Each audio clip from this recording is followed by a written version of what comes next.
Welcome to the HJ family of companies. My name is Amir Kravavic, and today we will go over how to install a 15 kV epoxy bushing.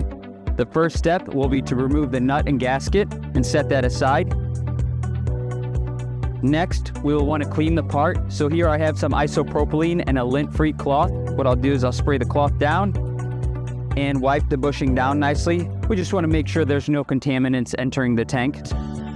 Now that we have the bushing clean and ready to be installed, we will take our gasket, set it nicely back, and insert the bushing into the tank hole. Next, we will take the nut and just hand tighten it back onto the bushing. From there, we will use a calibrated torque wrench. It is important to note to keep the adapter at a 90-degree angle with respect to the torque wrench. As for the torque value, we will want to consult our HJ sales representative for final torque values.